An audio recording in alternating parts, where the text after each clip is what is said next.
सहनाववतु सहनौ भुनक्तु सह वीर्यङ्करवावहै तेजस्विनावधीतमस्तु मा विद्विषावहै।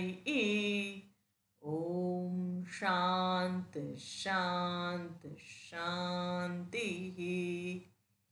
सर्ववेदान्तसिद्धान्त गोचरं तमगोचरं गोविन्दं परमानन्दं सद्गुरुं प्रणतोऽस्म्यहम्।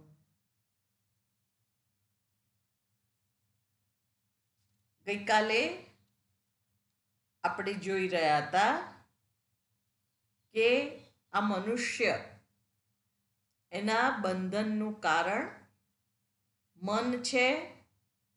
મનમાં રહેલા જે મલિન રજોગુણ અને તમસ એના બંધનનું કારણ છે અને મોક્ષનું કારણ શુદ્ધ નિર્મળ આ રજસ તમસ ગુણોથી વિયુક્ત એવું સત્વગુણી મન છે. કારણ કે રજસ અને તમોગુણના કારણે મન કેવું થાય છે? અજ્ઞાનથી ગ્રસ્ત છે, વિક્ષિપ્ત છે. અને જ્યારે વિક્ષેપ દૂર થાય છે, અજ્ઞાન દૂર, ત્યારે મન શાંત થાય છે. અને એ શાંત મન એ જ અંતર્મુખી બની શકે છે અને પોતાના અસ્તિત્વને, પોતાના સત્વને જોવા માટે સક્ષમ બને છે. એક સુંદર શ્લોક આજે વાંચવામાં આવ્યો છે, એના જ સંદર્ભનો છે. અહીંયા કહે છે કે સુખાય દુઃખાય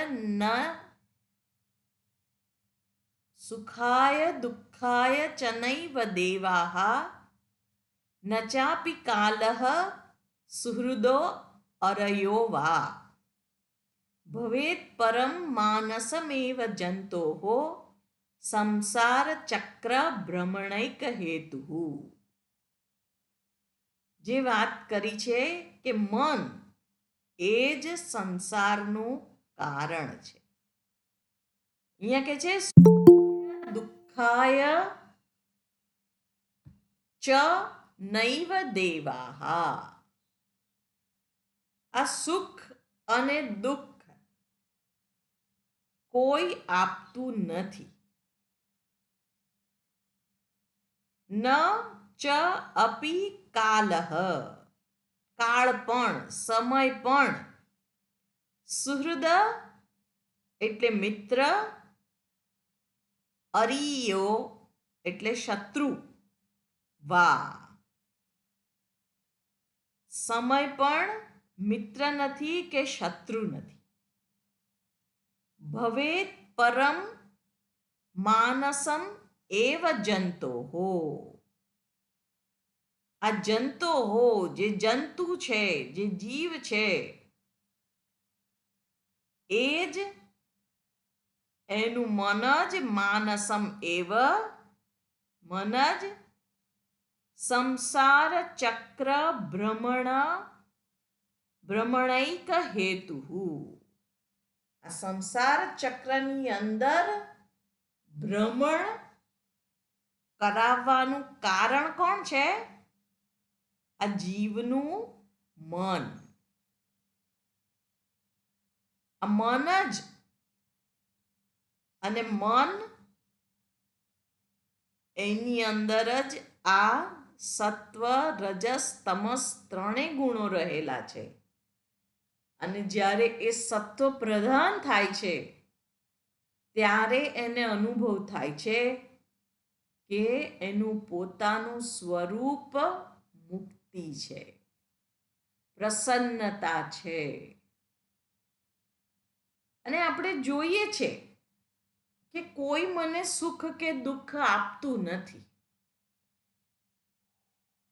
આમ તો એવું જ લાગે છે કે આના કારણે હું દુઃખી થયો, આણે આવું કર્યું એટલે હું સુખી થયો. પણ વાસ્તવિક રૂપે જોઈએ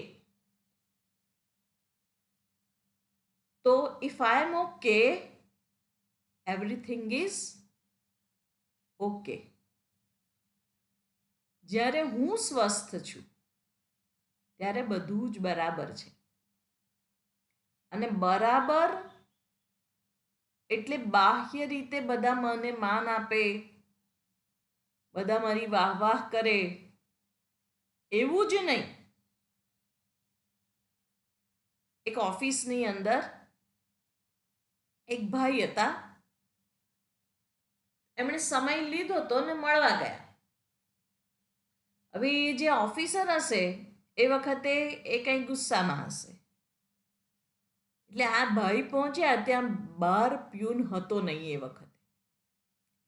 એટલે આ ભાઈએ જરા નોક કર્યું, પણ પેલા એમણે ગુસ્સામાં હશે એટલે સાંભળ્યું નહીં. અને પેલા એમને થયું કે એમણે સાંભળ્યું હશે એટલે એ પોતે અંદર ગયા. તો જેવા અંદર ગયા એવા એમને અપમાનિત કર્યા અને ગેટ આઉટ કહી દીધું. પેલા ભાઈ બહાર નીકળી ગયા. પછી પ્યુન આવ્યો. પેલા ભાઈએ ફરીથી કહ્યું કે હું અંદર જઈને મળી આવ્યો છું, પણ કહો કે આ માણસે કાલે અપોઇન્ટમેન્ટ લીધી હતી અને એ જ આવ્યા છે. એટલે નામ વાંચી અને પેલા ખુરશી ઉપર ઊભા થઈ ગયા. એમને થયું કે અચ્છા એ મળવા આવ્યા છે, મોકલો મોકલો. અને એ ભાઈ પાછા અંદર ગયા. એટલે પેલા ઓફિસરની દશા તો કાપો તો લોહી ના નીકળે એવી થઈ ગઈ કે આ માણસનું મેં અપમાન કરી નાખ્યું એમ. અને એણે માફી માંગી. પેલા ભાઈએ કહ્યું કે શેની માફી માંગો છો? એ કે મેં તમારું અપમાન કર્યું. પેલા ભાઈ કહે છે મારી પરમિશન વગર તમે મારું અપમાન કરી જ ના શકો. તમે જે બોલ્યા શબ્દોને મેં લીધા જ નથી, તો એ અપમાન થવાનો પ્રશ્ન ઊભો નથી થતો. એટલે if I am okay, everything is okay.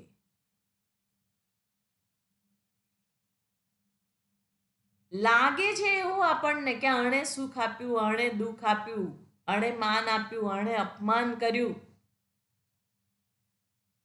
પણ જો હું બરાબર છું, મારું મન શાંત છે, હું સત્વગુણમાં સ્થિત છું, તો એની મારી ઉપર કોઈ અસર થતી નથી. અને મુખ્ય તો આપણે એ જ જોઈએ છીએ કે પરિસ્થિતિ આવે ને જાય, વ્યક્તિઓ આવે ને જાય, પણ મારી પ્રસન્નતા ઓછી ના થાય. એટલે અહીં આગળ એ જ કહે છે કે સુખાય દુઃખાય ચનૈવ દેવાહ.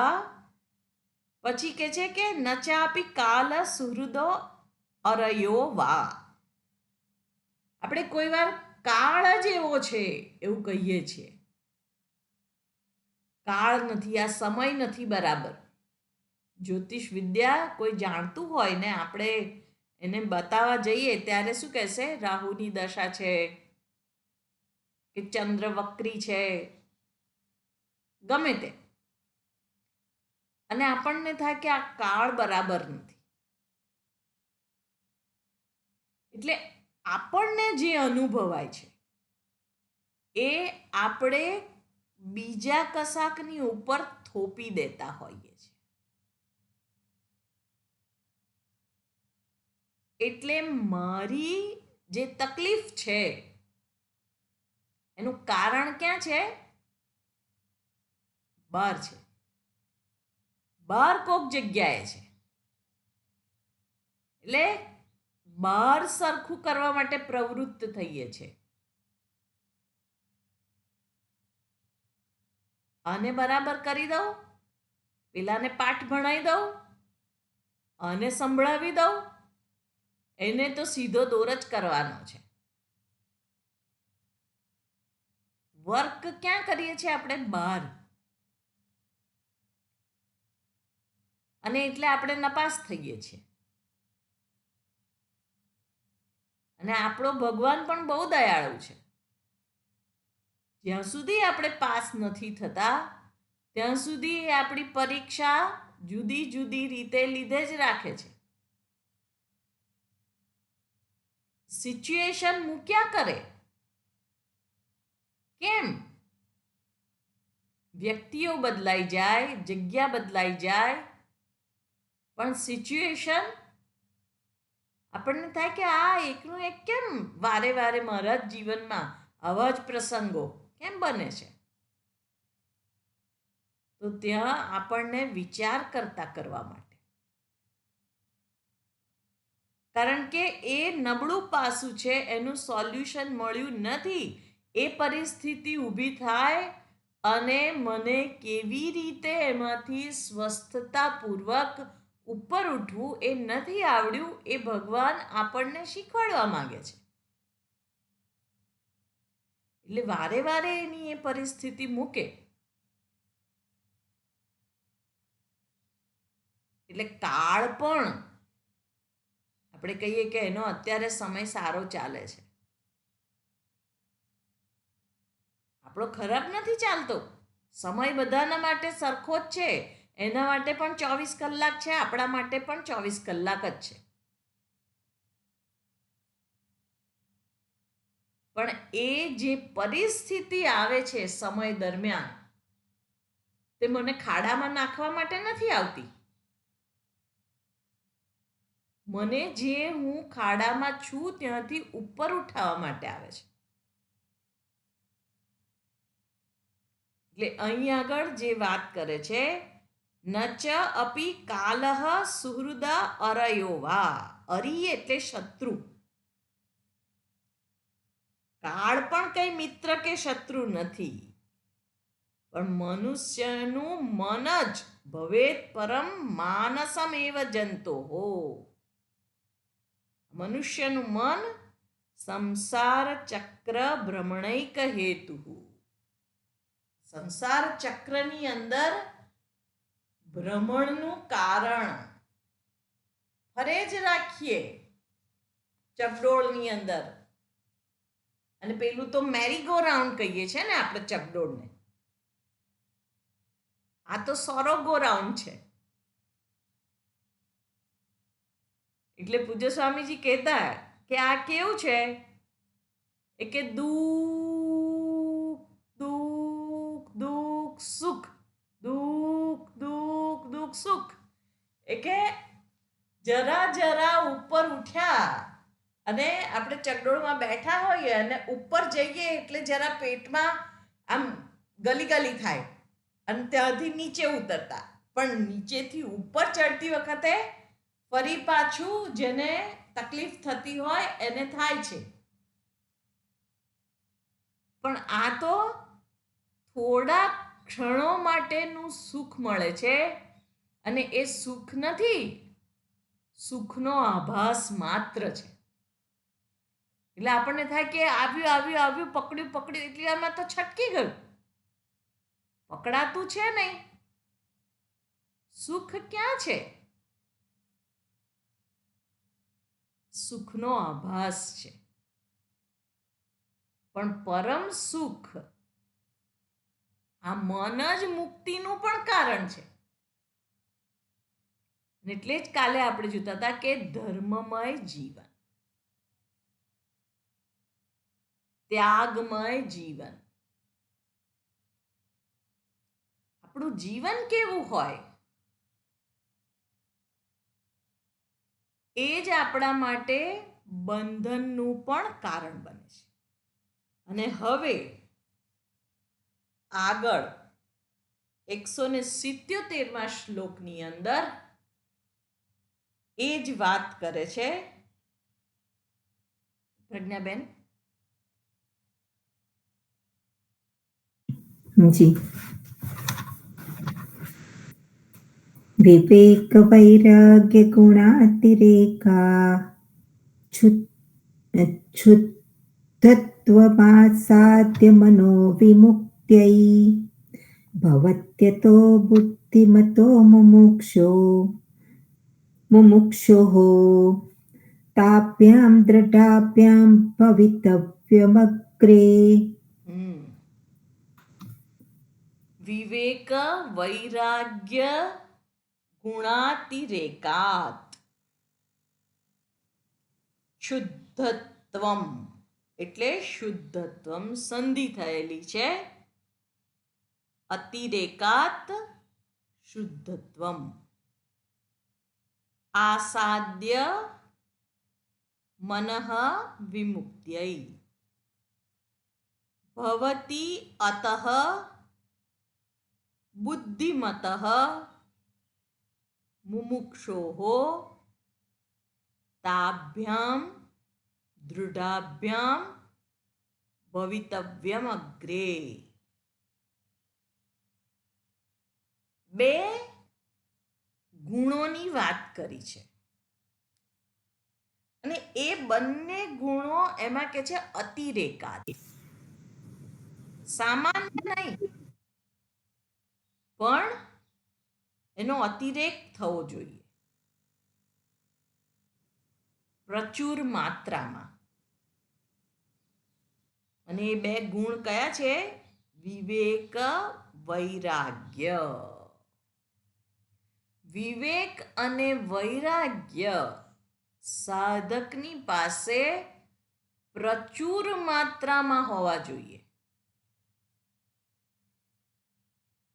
થોડો થોડો વિવેક હોય, થોડો થોડો વૈરાગ્ય હોય તો કામ થાય નહીં.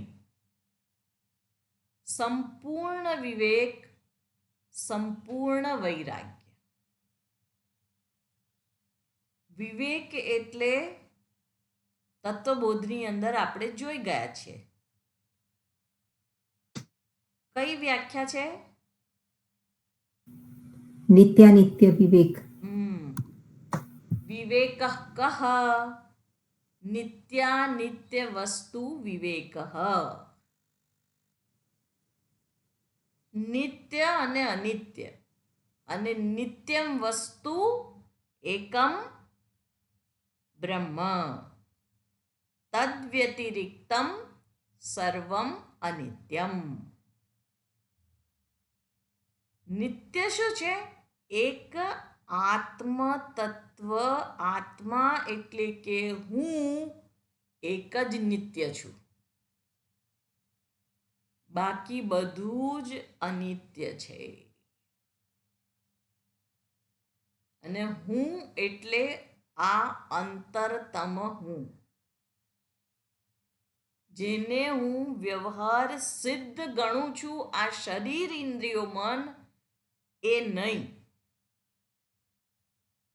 એ જ મારું સત્વ જે છે, જે મારું સ્વરૂપ છે, સચ્ચિત આનંદ સ્વરૂપ, એ જ નિત્ય છે, બાકી બધું જ અનિત્ય છે. એ વિવેક થવો જોઈએ. આપણે તો કોઈ પણ વસ્તુ હોય કે કોઈ વ્યક્તિ કે પરિસ્થિતિ, આપણને થાય કે આ તો દ્રાક્ષ ખાટી છે અને ખાટી દ્રાક્ષ સમજી અને આપણે છોડી દઈએ. કેમ? કારણ કે મારી પહોંચની બહાર છે. એમાં સમાજ અવરોધક બનતો હોય કે મારા કુટુંબીઓ અવરોધક બનતા હોય કે મારી શક્તિ ઓછી પડતી હોય અને આપણને થાય કે આ દ્રાક્ષ તો ખાટી છે, પણ બીજું કોઈ એ દ્રાક્ષ ખાતું હોય અને એના મુખ ઉપરની પ્રસન્નતા હોય અને એને જોઈને શું લાગે કે મેં તો ચાખી નથી ને કહી દીધું પહોંચ બાર હતું એટલે કે ખાટી છે, પણ આ તો મીઠી લાગે છે. વાસ્તવમાં કેવી છે એ આપણે તો ચાખી નથી, પણ કોકને જોઈને નક્કી કરીએ છીએ કે આ મર્સિડીઝમાં ફરીએ ને એટલે બહુ જ આનંદ આવે. એટલે આપણે પગે ચાલતા કંઈક જતા હોઈએ તો આપણને ઇન્ફિરિયોરિટી કોમ્પ્લેક્સ લાગે. આપણને એમ થાય કે મારે ચાલીને જવાનું, એમાં શું મજા છે. પછી આપણને થાય કે આ મારી પાસે પૈસા નથી, અને પૈસા નથી એટલે સુખ નથી, થ્રિલ નથી જીવનમાં. સીધો સંબંધ અવિવેકના કારણે આપણે આવો કંઈક બેસાડી દેતા હોઈએ છીએ. એટલે સગવડતા એ સુખ નથી, પણ આપણને મનમાં શું ઘૂસી ગયું છે, આ સગવડતા એ જ સુખ છે. ત્યાં વિવેક કરવાની જરૂર છે. અને વિવેક એટલે શું? યોગ્ય રીતે વસ્તુનું પરીક્ષણ કરવું. એક જ પાસાથી નહીં. એક સુંદર એડ જોઈતી હમણાં. પેલો હિલ સ્ટેશન ઉપર ખબર છે, પેલા આપણે ટેલિસ્કોપ લઈને ઊભા હોય, પછી દૂર કંઈક પર્વતની ટોચ ઉપર કંઈક જોવાનું, તો એ આપણને એડજસ્ટ કરી આપે ને પછી બતાવે કે જો પેલું દેખાય છે એ કૈલાસ છે કે ગમે તે. તો બે મિત્રો ફરતા ફરતા જાય છે અને પેલો કહે છે કે આ ટેલિસ્કોપમાં એવું છે કે તમે ગયા જન્મમાં શું હતા એ તમને બતાવે. એટલે આ લોકોને તો બહુ ઇન્ટરેસ્ટિંગ લાગ્યું. હમણાં કહ્યું ને એમ થ્રિલિંગ લાગ્યું. ચાલો ચાલો જોઈએ આપણે ગયા જન્મમાં શું હતા. એટલે પેલાને કહે છે કે પણ એક જણના 500 રૂપિયા. એટલે કે કંઈ વાંધો નહીં આપી દઈશું, એમાં શું છે એમ, પણ જોઈએ તો ખરા. એટલે પેલા એ ટેલિસ્કોપની અંદર જોયું તો ગધેડું ભૂંકતું દેખાયું. એટલે એનું મોઢું તો જરા ઉતરી ગયું. હવે પેલો એનો મિત્ર પૂછે કે તને દેખાયું તું ગયા જન્મમાં શું હતો? તો કે તને ખબર છે, મને દેખાયું તારો મિત્ર તો સિંહ હતો, સિંહ. એટલે પેલો કે છે બરાબર છે, તો હું જોઉં એમ. એટલે બીજાએ જોયું તો બીજાને વાંદરું દેખાયું. એટલે પેલો પહેલો પૂછે કે તને દેખાયું તું શું હતો ગયા જન્મમાં? તો કે તારો મિત્ર તો વાઘ હતો, વાઘ. તો પેલો ટેલિસ્કોપ વાળો કે છે લાવો મારા પૈસા, હવે તમે લોકોએ જોઈ લીધું ને તમે શું હતા એમ.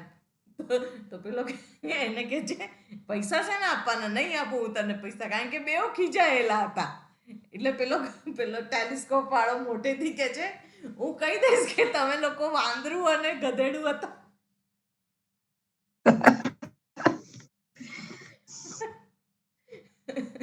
એટલે એટલે એટલે પેલા લોકો ગુસ્સે થઈ ગયા અને એને એમ કે આ બીજા લોકો સાંભળી જશે, આ ફરી બોલશે તો. એટલે એને પૈસા આપી દીધા કે લે પકડ, તું તો ખોટું ખોટું બતાવે છે, આ તારા પૈસા લઈ લે, ચાલ ચાલતી પકડ અહીંયાથી. એટલે આપણે પણ આવું જ કંઈક કરીએ છીએ. દ્રાક્ષ ખાટી છે, એને કોઈ ચાખે તો એના મોઢા ઉપરથી શું નક્કી કરીએ કે બહુ સરસ છે, બહુ સરસ છે. કેમ? એને ખુશી થઈ, પણ એને અંદર શું થયું એની હિંમત નથી કહેવાની. પેલાની હિંમત નથી કે હું ગધેડો છું એવું કહેવાની. એટલે મોઢું બહારથી હસતું, સગવડતાઓ ને લઈને જ્યારે કોઈ રાખતું હોય ત્યારે એનો મતલબ એવો નથી કે વ્યક્તિ ખરેખર અંદરથી સુખી છે. એને ઘણા ટેન્શન હોઈ શકે. કેવી રીતે ધન એકત્રિત કર્યું છે, ઇન્કમ ટેક્સની રેડ પડશે, વગેરે વગેરે વગેરે. આ ડોન છે ફલાણો ફલાણો, એ હપ્તા વસૂલવા આવવાનો છે. કેટલા અનેક જાતના ટેન્શન હોય. પણ એને મર્સિડીઝમાંથી ઉતરતા જોઈએ અને પેલો સલામ કરે અને પેલો એનો શોફર આવીને એના કારનો દરવાજો ખોલે એટલે આપણને એમ લાગે કે વાહ, સુખ તો અહીંયા જ છે. સુખ બહાર નથી. અને એ એમને એમ નથી મળતું. આ ડાપણ, એના માટે વિવેક કરવો પડે છે. સતત વિવેક. અને વિવેક જ્યાં આગળ માણસ કરે છે, નિત્ય અનિત્યનો વિવેક. કારણ કે આપણને પણ હંમેશનું સુખ જોઈએ છે. આપણને નિત્ય સુખ જોઈએ છે. આપણને એવું નથી જોઈતું કે અત્યારે સુખ હોય ને અડધો કલાક પછી એ ના હોય. એવું નથી જોઈતું. ઘરમાં સુખ હોય, બહાર જવું તો મને દુઃખ પડે, એવું નથી જોઈતું. આપણને નિત્ય સુખ જોઈએ છે. અને નિત્ય સુખ માટે આપણે ખોટો રસ્તો પસંદ કરીએ છીએ. બહાર બધું સરખું કરવા જઈએ છીએ. શાસ્ત્ર એનો ઉપાય બતાવે છે કે વિવેક અને વૈરાગ્ય, એટલે વિવેક પૂર્વકનો વૈરાગ્ય. એ જ્યારે આપણા મનની અંદર ઉત્પન્ન થાય, અને કેવી રીતે ઉત્પન્ન થાય? ઉપનિષદ કે છે, પરીક્ષ્ય લોકાન કર્મચિતાન બ્રાહ્મણ નિર્વેદ માયાત નાસ્ત્ય કૃત કૃતેન. નાસ્તિ અકૃત કૃતેન. કૃતેન એટલે કર્મણા, અને અકૃત એટલે જે વસ્તુ નિર્મિત નથી, નિર્નિર્મિત છે. જે છે જ, જેનું નિર્માણ કરવામાં નથી આવ્યું. આપણે તો આપણા સુખનું નિર્માણ કરતા હોઈએ છીએ. ફોન કરીએ, મૂવી જોવા જઈએ, ગેટ ટુગેધર કરીએ, પાર્ટી કરીએ, નિમિત્ત ઊભા કરીએ છીએ સુખ માટે કે આવું કરીએ તો આપણે સુખી થઈ જઈશું. કંટાળો આવે છે, શું કરું? કોને ઘેર બેસવા જવું? આપણે નિમિત્ત શોધીએ છીએ. શાસ્ત્ર કહે છે કે જે છે જ, જેને નિર્મિત નથી કરવાનું, એ કર્મથી પ્રાપ્ત થાય નહીં. તો શેનાથી પ્રાપ્ત થાય? હું તો આવું જ કરતો આવ્યો છું કે કંઈક કરું એટલે સુખી થઈ જાઉં. શાસ્ત્ર કહે છે પરીક્ષા કર. અને પરીક્ષા એટલે પરિતઃ ઈક્ષણમ. ઈક્ષણમ એટલે જોવું. પરિતઃ એટલે ચારે બાજુથી. કોઈ એક જ પાસાનો વિચાર કરી અને એ વસ્તુ, વ્યક્તિ કે પરિસ્થિતિ સુખ જ આપે છે. આ તો સુખદ જ છે. એવો વિચાર તું કરતા પહેલા પરીક્ષા કર. જરા ધીરજ ધર અને જો કે આ વસ્તુ મને ખાલી સુખ જ આપવાની છે કે દુઃખ પણ એની સાથે જ આવે છે. આપણે જોતા હતા કે રાગ અને દ્વેષ એક જ સ્થાનમાં છે.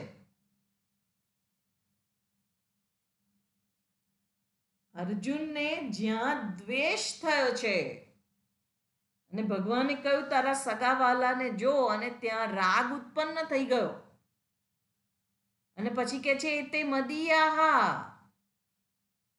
આ લોકોને નહંતુમ ઈચ્છામી જ્ઞતોપી મધુસૂદન અપી ત્રૈલોક્ય રાજ્યસ્ય હેતો કિન્નુ મહી કૃતે. ત્રિલોકનું રાજ્ય પણ મને મળી જાય તો પણ હું સુખ જોતો નથી. કેમ? કારણ કે આ મારા છે, હું મરી જાઉં પણ આ લોકોને મારવાની ઈચ્છા નથી કરતો.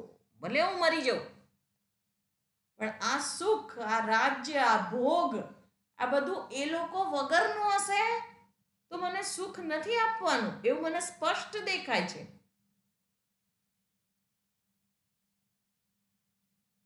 આપણી પણ આવી જ કંઈક દશા નથી હોતી? મારા જેને હું કહું છું એને જ સાચવવા માટે આપણે શહીદ થઈ જઈએ. ના સાચવવા જોઈએ એવું નથી,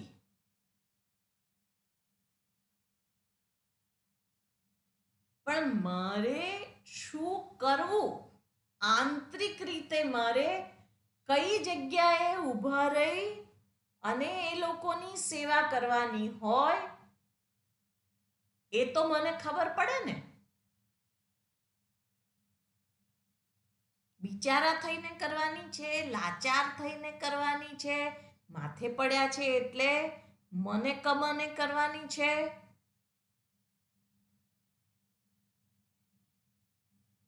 કે મારું અહોભાગ્ય છે કે મને આ અવસર પ્રાપ્ત થયો છે એ રીતે કરવાની છે, કે આના દ્વારા હું ઈશ્વરની આરાધના કરું છું એ રીતે કરવાની છે.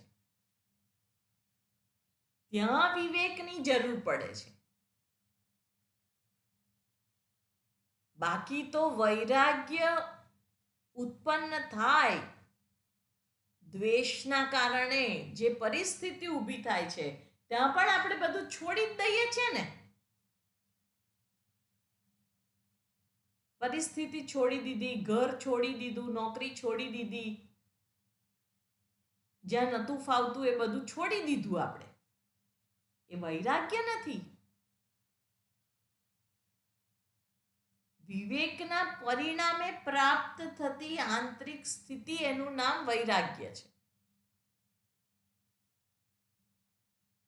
ના ફાવ્યું એટલે ઘર છોડીને જતા રહ્યા, જોબ છોડીને જતા રહ્યા, એ તો જિહાસ વૈરાગ્ય છે. હાતુમ ઈચ્છા જિહાસા, ત્યાગવાની ઈચ્છા. ત્યાગ કરી દીધો બાહ્ય રીતે, પણ આંતરિક સમાધાન થયેલું છે?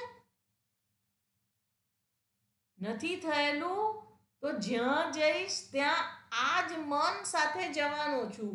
તો એ બીજા લોકો હશે, બીજી પરિસ્થિતિ હશે, પણ મારું મન સમૃદ્ધ નહીં થયેલું હોય તો ત્યાં પણ મને સુખ મળવાનું નથી, જે સુખને હું શોધી રહ્યો છું. ત્યાં પણ આ જ લાચારી, આ જ બિચારાપણું અનુભવવાનું છે. કોઈ પ્રેમથી બોલાવે તો થાય કે એને ચોક્કસ કંઈક મારી સ્વાર્થથી જરૂર હશે એટલે મને બોલાવે છે, એને કંઈક જોઈએ છે મારી પાસે, નહીં તો મને પ્રેમ કરે. અથવા તો ના બોલાવે કોઈ આપણને, તો ફરી એ જ લાચારી, એ જ હતાશા. એટલે બોલાવે તોય દુઃખ, ના બોલાવે તોય દુઃખ. ભગવાન કે કઈ પરિસ્થિતિ આપું તો તને સુખ થાય? આપણે પણ એટલા બહાદુર ભગવાનને ચેલેન્જ કરીએ કે ભગવાન તું જે આપે એમાં તો દુઃખ જ આપીશ તને. મારા એક્સપ્રેશન તો એવા જ હશે કે તું દુઃખ જ આપે છે, હું તને સુખી નહીં થવા દઉં. આપણે ભગવાનને કહીએ, કારણ કે ભગવાનને બિચારાને આપણને સુખી જોઈને સુખી થવું હોય.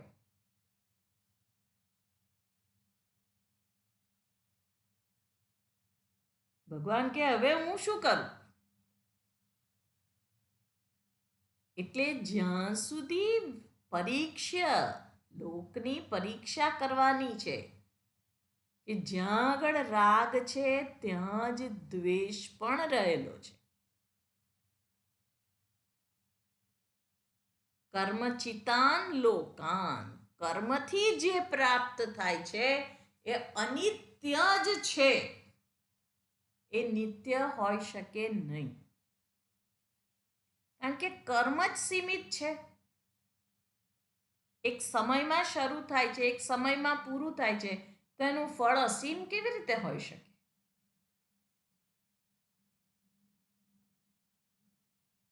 અને ભગવાને પણ ભગવદ્ ગીતામાં પણ અર્જુનને એ જ કહેલું છે કે આ બધું જ અનિત્ય જ છે. તારા લોકોને તું મારી નાખીશ એવું તને જે લાગે છે, તો એ કે છે મયા એવ નિહિતા પૂર્વે, મારા દ્વારા પહેલા એ હણાઈ ગયેલા છે જ. ભલે તને અત્યારે આ જીવતા દેખાતા હોય, બધા જ કાળના મુખમાં સતત હોમાઈ જ રહ્યા છે.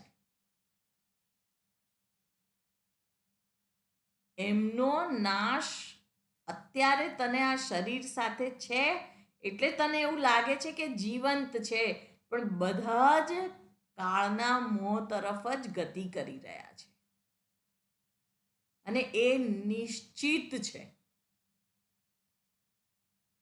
અને આપણને પણ આ સત્ય ખબર છે ને, અને તોય ખબર છે કે આપણે નથી, આ શરીર નથી રહેવાનું, અને તોય એના જ માટે જીવન આખું ખર્ચીએ. અને આ શરીરના જે સંબંધીઓ છે એના રાગથી પ્રેરાઈને બીજાની અવગણના કરીએ, એને લૂંટવા દોડીએ. એની હું વાત કરું છું કે એના સુખ માટે આપણે શહીદ થઈ જઈએ. એટલે અધર્મનો આચરણ, ટૂંકા રસ્તાઓ, યેન કેન પ્રકારેણ, એણે માગ્યું બસ હવે ગમે તે રીતે હું લઈ આવું, કારણ કે હું એને પ્રેમ કરું છું. આપણી આસક્તિ છે, આ પ્રેમ નોય. અને એના બધા પાસાની પરીક્ષા નથી કરેલી આપણે. એટલે જ્યારે પણ જીવનમાં કોઈ પણ પરિસ્થિતિ ઊભી થાય, સંપૂર્ણ રીતે એને ધીરજપૂર્વક વિવેકથી જોવાની ટેવ કેળવવી જોઈએ. ધડ આપણે એમાં કંઈક કહી દઈએ, કંઈક કમિટ કરી દઈએ અને પછી આખી જિંદગી રડવાનો વારો આવે. ભગવાન કહે છે કે ધીરજ ધર, સાથે સાથે સમજદારી પણ મેં તને આપેલી છે, એનો ઉપયોગ કર. અને અંતરમાં સ્પષ્ટતા હોય કે હું જે આ કરી રહ્યો છું એનાથી મારી ઉન્નતિ છે તો કરવાનું જ હોય. એટલે અહીંયા વિવેકપૂર્વકનો જે વૈરાગ્ય છે અને એનાથી શુદ્ધત્વમ આસાદ્ય. આસાદ્ય એટલે પ્રાપ્ત કરીને, અને શુદ્ધત્વમ એટલે શુદ્ધિ, શુદ્ધ હોવાપણું. શુદ્ધિ પ્રાપ્ત કરીને મનઃ વિમુક્ત્યૈ ભવતી. મન મુક્ત થાય છે. મનની મુક્તિ ક્યાં છે? વિવેક અને વૈરાગ્યમાં. વિવેકયુક્ત વૈરાગ્ય જ્યારે છે અને એ ગુણ જે છે એનો અતિરેક કહેલો છે. પ્રચુર માત્રામાં સમજવું એ જ એનો અતિરેક છે. પછી ખાટી છે દ્રાક્ષ એમ કરીને આપણે છોડવી ના પડે, પણ એનું મહત્વ જ નથી એટલે એ સરી જાય છે. જ્યાં આગળ આપણને ખબર પડે છે કે આટલી બધી મહેનત કર્યા પછી એ કંઈ વળવાનું નથી, કંઈ હાથમાં નથી આવવાનું, તો આપણે મહેનત નથી કરતા. આપણે થાય કે છોડ ને, હવે કંઈ આમાં કંઈ મળવાનું નથી, જવા દે એને. અહીંયા પણ એ જ જોવાનું છે કે આટલી બધી મારું તારું ખેંચ તાણ કરીએ,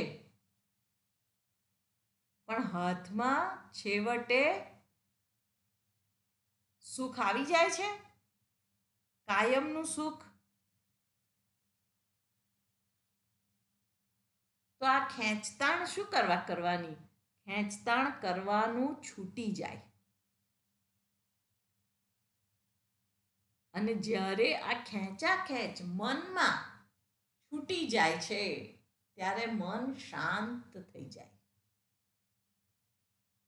એ રિલેક્સ થઈ જાય છે, હળવાશ અનુભવે. કારણ કે હવે એને કંઈ પકડી રાખવાનું નથી, કંઈ છોડવાનું નથી. એટલે આવે જીવનમાં તો બે હાથ પહોળા કરીને એનું સ્વાગત હોય, અને જાય તો જવા દેવાનું. એટલી જ સહજતાથી એ સરી જાય. અને એને જ વૈરાગ્ય કહેવાય છે. વિરાગસ્ય ભાવમ વૈરાગ્યમ. જ્યાં રાગનો અભાવ છે, અને રાગ એટલે રંજનાત્મકમ રાગ, જે આપણા વિઝનને, આપણી દ્રષ્ટિને રંગીન કરી દે, એને રાગ કહેવાય. એટલે જે હોય એ ના બતાવે,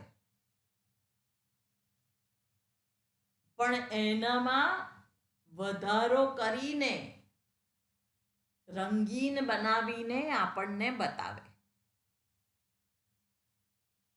અને આ મન પછી શું થાય? લલચાય. અને લલચાય એટલે હવે એ વસ્તુની પાછળ પડે. આ હોય તો જીવનમાં કેટલું સુખ. અને જ્યારે બીજી કોઈ વ્યક્તિ આવે અને એનું બીજું પાસું આપણને દર્શાવે કે ભાઈ તું દુઃખી થઈશ, આપણે શું એને ધક્કો મારીએ, ચલ ખસ, બાજુ પર હટ,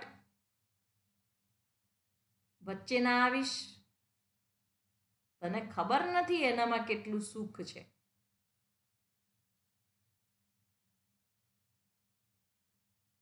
પણ સંસારની વાસ્તવિકતા શું છે? ખાલી સુખ કોઈનામાં નથી. એટલે જ્યારે પેલો વ્યક્તિ મને કહે કે તું દુઃખી થવાનો છે, ત્યારે આપણને લાગે કે મને શ્રાપ આપે છે, મારા સારા કામમાં રોડા નાખે છે. પછી એ ગુરુ સ્થાને હોય તો પણ આપણે એની અવગણના કરીએ, એને ગમે તેમ બોલીએ.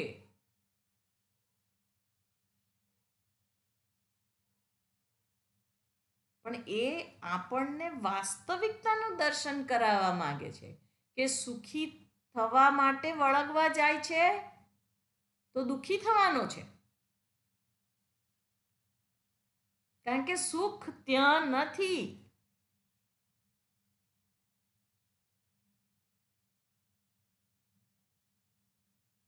અને આ વાસ્તવિક દ્રષ્ટિ એ વૈરાગ્ય છે.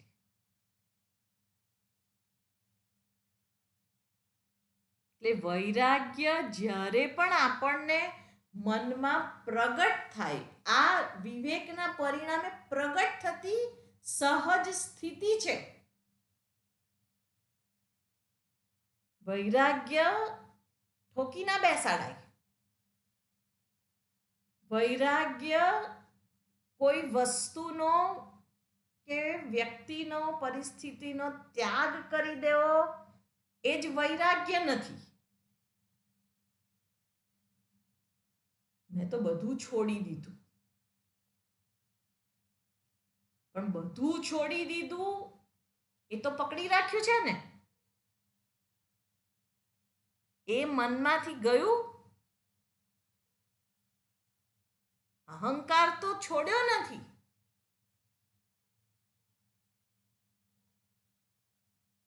પણ વૈરાગ્ય એટલે જે ત્યાગવા યોગ્ય છે એનો ત્યાગ. અનાત્માને અનાત્મા તરીકે જાણીએ એ એનો ત્યાગ જ છે. પછી ભલે આપણે કંઈ ના ત્યાગ્યું હોય, બહારથી કંઈ ત્યાગ્યું ના હોય, અને જ્યાં સુધી જીવન છે ત્યાં સુધી એને ટકાવી રાખવા માટે ઉપયોગી વસ્તુઓ છે એ તો બધા જ રાખતા હોય છે.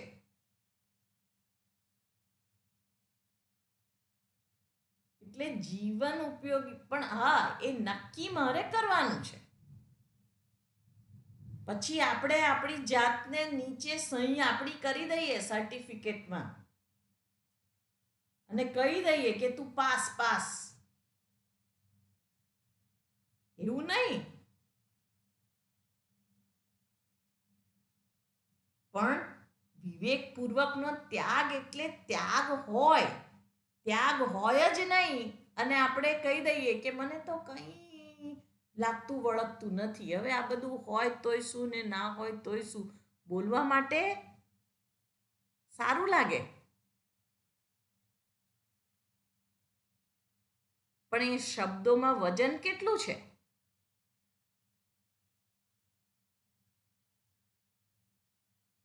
એ પોતાના સિવાય કોઈને ના ખબર પડે.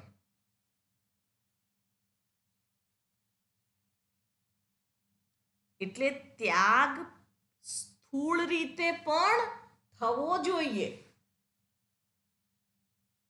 તો જ આપણે આપણા મનને જોઈ શકીએ. આ આધ્યાત્મ વિદ્યા છે. એટલે આપણે આપણા મનને જ જોવાનું છે. આ કોઈને કહેવા માટે નથી. જો બાહ્ય રીતે પરિસ્થિતિ ઊભી ના થતી હોય તો પ્રયત્નપૂર્વક આપણને વિવેક આપ્યો છે, પરિસ્થિતિ આપણે ઊભી કરવાની હોય કે હવે હું મારા મનને જોઉં તો ખરો, હું વાત તો કરું છું, પણ હું કેટલી વસ્તુનો ત્યાગ કરી શકું છું?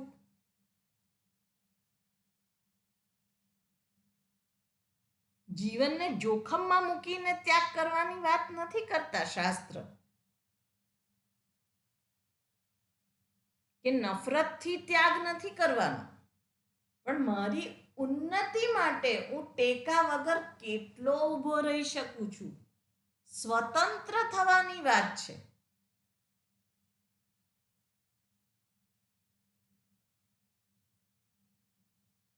એટલે આ વૈરાગ્ય અને વિવેક ભરપૂર માત્રામાં, એટલે ક્ષણે ક્ષણે વિવેક થવો જોઈએ, ક્ષણે ક્ષણે મને ખબર પડવી જોઈએ કે આ વિષય, વ્યક્તિ કે પરિસ્થિતિ માટે મને રાગ નથી, એ મારે જોવાનું છે. કારણ કે આ સ્થૂળ નથી કે બાહ્ય રીતે કોઈને આપણે કંઈક ક્રિયા કરીએ ને એનાથી દેખાય. મારી આંતરિક પરિસ્થિતિ છે.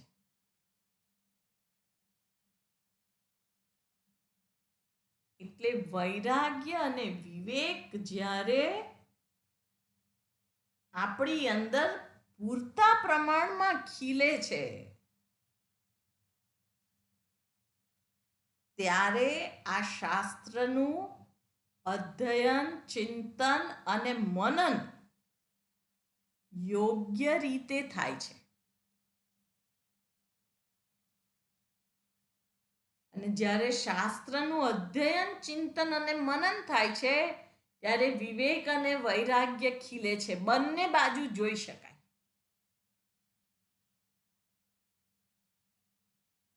એટલે આપણા આંતરિક વિકાસની અંદરથી મોટા થવા માટે, સ્વતંત્ર થવા માટે, જ્યારે આપણા મનના વિક્ષેપ ઓછા થઈ જાય, રજોગુણ, તમોગુણ દૂર થઈ જાય સાપેક્ષ રીતે,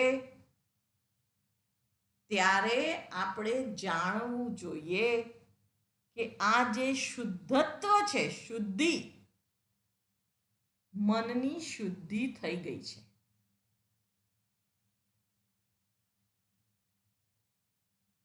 ફરિયાદ વગરનું જીવન એ મનની શુદ્ધિનું એક માપદંડ છે.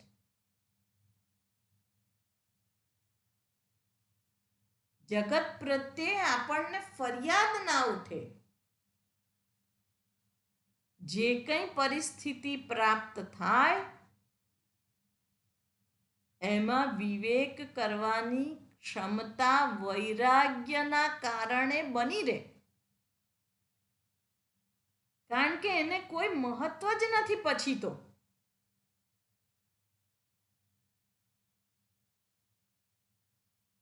અને જે કંઈ પ્રાપ્ત થાય એ ઈશ્વરની કોમળ કૃપા હોય કે કઠોર કૃપા હોય, પણ આવ્યું છે ક્યાંથી એ મહત્વનું હોય.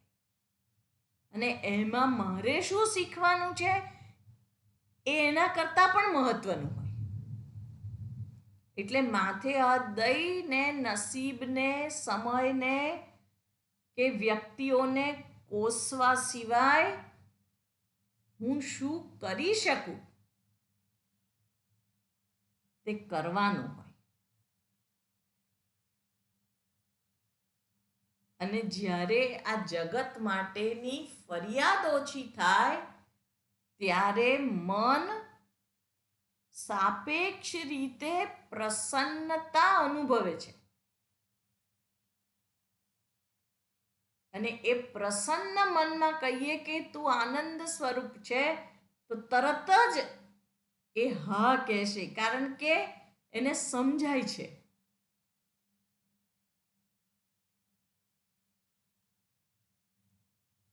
એટલે અહીંયા આગળ જે મુમુક્ષુ છે, જેને બુદ્ધિમાન કયો, બુદ્ધિમતઃ,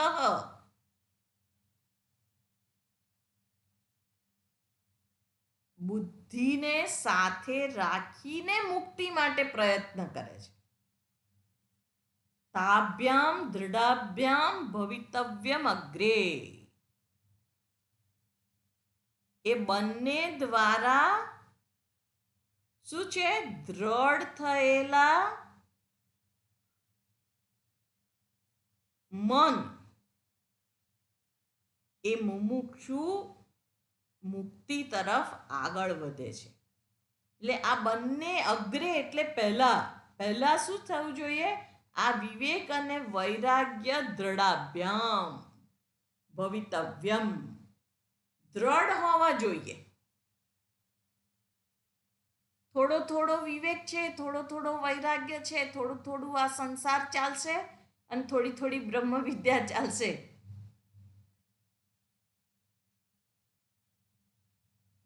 બે અત્યારે આપણું એવું જ છે બધાને. એટલે જ વિચાર કરવાનો છે. આ વિવેક કેમ કરવાનો કે છે? મનથી આપણે ભલે સંકળાયેલા હોઈએ, આપણી આસપાસના જે આપણા ભગવાને ગોઠવ્યા છે એ બધાની સાથે આપણે સંકળાયેલા હોઈએ, પણ અંદરથી જે પેલો લાચારીનો સંબંધ છે, એ લાચારીમાંથી તો ઉપર ઉઠવું જ રહ્યું. એટલે જગતથી વિમુખ નથી થવાનું,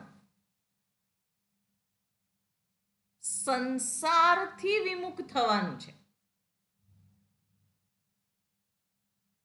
સંસાર એટલે મારા રાગ દ્વેષના કારણે જે ઊભો કરેલો મેં મારો સંસાર છે એનાથી વિમુખ થવાનું છે. અને તો જ મુક્તિ છે. બાકી મુક્તિ પ્રાપ્તવ્ય નથી, ના મળે. અને બીજું તો કશું કરવાનું નથી, ખાલી વિવેક જ કરવાનો છે. આ લાગણીની લાચારી મને બાંધી રાખે એ મને ના પોસાવું જોઈએ.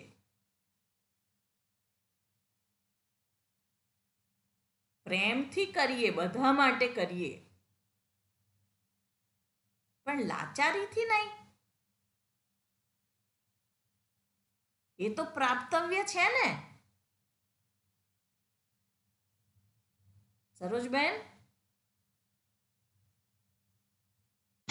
બરાબર. હા, એ તો બધાને જોઈએ છે અને એ જ જોઈએ છે. એ પ્રેમ, એ સુખ એ જોઈએ છે. શાસ્ત્ર કે છે ઉપલબ્ધ છે. એટલે એને આપણે મેળવી લેવાનું છે વિવેક કરીને માત્ર.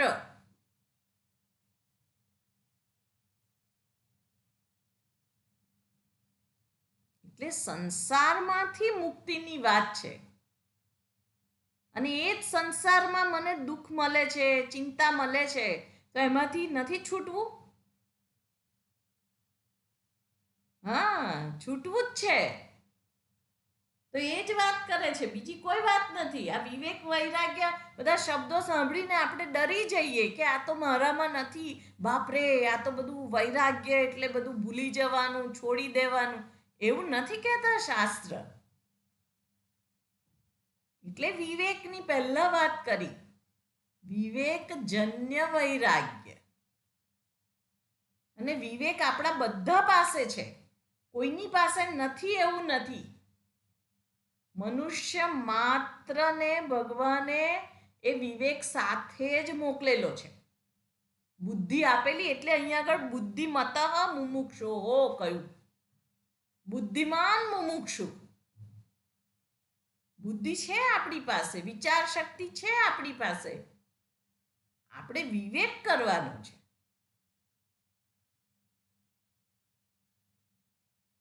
એટલે પરમ સુખની પ્રાપ્તિ વિવેક કર્યા વગર તો ના મળે ને. બસ એ જ કરવાનું છે, એમાં અઘરું કશું નથી.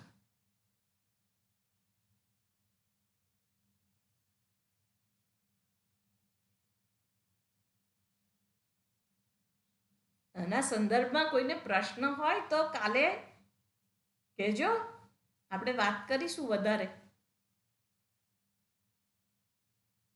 ઓમ પૂર્ણમદઃ પૂર્ણમિદં પૂર્ણાત પૂર્ણમુદચ્યતે પૂર્ણસ્ય પૂર્ણમાદાય પૂર્ણમેવાવશિષ્યતે.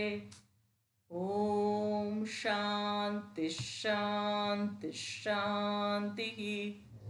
હરિ ઓમ. શ્રી ગુરુભ્યો નમઃ. હરિ ઓમ.